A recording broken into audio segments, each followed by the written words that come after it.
ఎడారిలో సెలయేర్లు. జనవరి 1.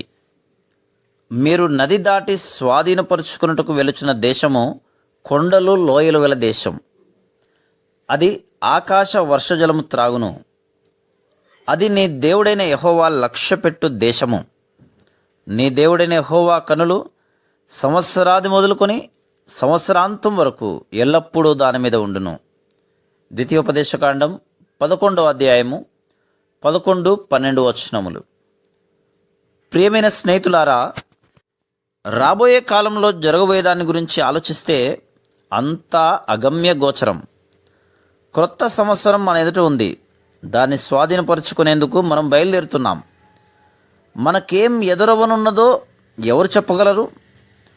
మనకి కలగబోయే క్రొత్త అనుభవాలు, జరగనున్న మార్పులు, క్రొత్తగా తలెత్తనున్న అవసరాలు ఎవరు ఊహించగలరు? కానీ మన పరలోకపు తండ్రి ఇక్కడ మనకు ఒక ఉత్సాహభరితమైన ఆనంద సందేశాన్ని అందిస్తున్నాడు.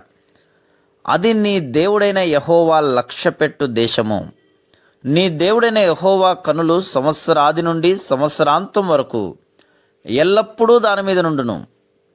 మన అవసరాలన్నీ దేవుడే తీరుస్తాడట. ఎప్పటికీ ఎండిపోని నీటి బుగ్గలు ఆయనలో ఉన్నాయి. ఆనకట్టలు లేని సెలయేళ్ళు, జలధారలు ఆయన దగ్గర నుండి ప్రవహిస్తున్నాయి.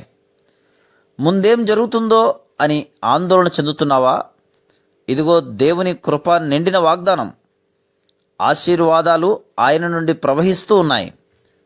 ఆ ప్రవాహానికి అంతం లేదు. ఈ ప్రవాహం ఎండకి, అనావృష్టికి ఎండిపోదు. ఈ ప్రవాహం దేవుని పట్టణాన్ని సస్యశ్యామలం చేస్తుంది.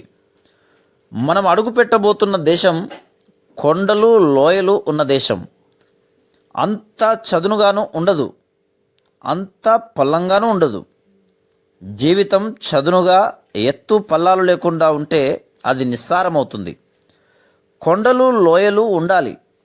కొండలు వర్షధారల్ని పోగుచేసి లోయల్లోకి ప్రవహింపజేస్తాయి. మన జీవితాల్లోనూ ఇంతే. కొండలు ఎదురైనప్పుడే మనం కృపాసింహాసనం ఎదుట మోకాళ్ళుని ఆశీర్వాద వర్షధారల్ని పొందుతాం. కష్టాల పర్వతాలను చూసి దిగులు పడతాం, సనుక్కుంటాం. కానీ ఈ పర్వతాలే మనపై వర్షాలు కురవడానికి కారణం. అరణ్యంలో, చదును ప్రదేశంలో ఎంతమంది నశించిపోయారో, అదే కొండలు లోయలున్న ప్రాంతాల్లో వాళ్ళంతా బ్రతికి అభివృద్ధి పొందేవాళ్ళు కదా. మైదానాల్లో ఎముకలు కొరికేసే చలిగాలులు అడ్డు అదుపు లేకుండా వీస్తూ చెట్లను, చేమలను నేలమట్టం చేస్తుంటే ఎంతమంది నశించిపోయారో. కానీ దృఢమైన, తలవంచని, అజేయమైన కొండ ప్రదేశాల్లో, శత్రువుల నుండి రక్షణ కలిగించే కొండ చర్యల్లో క్షేమంగా ఉన్నారు. జీవితంలో మనకు ఎదురయ్యే కష్టాలు దేవుడు మన ఎదుట నిలవబెట్టే కొండల్లాంటివి. వీటి వల్లనే మన జీవితాలు సంపూర్ణమై దేవునికి దగ్గరగా మనం వెలగలుగుతున్నాం. మనకి ఎలాంటి బాధలు, వేదన, శ్రమలు ఎదురవుతాయో తెలియదు. కేవలం నమ్మకం ఉంచు.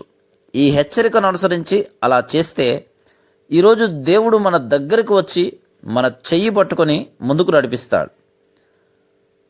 అది దీవెనకరమైన కొత్త సంవత్సరం.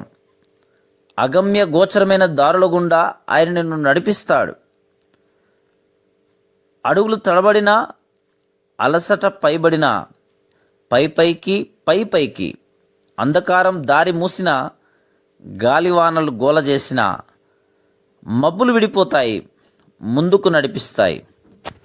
Praise the lord.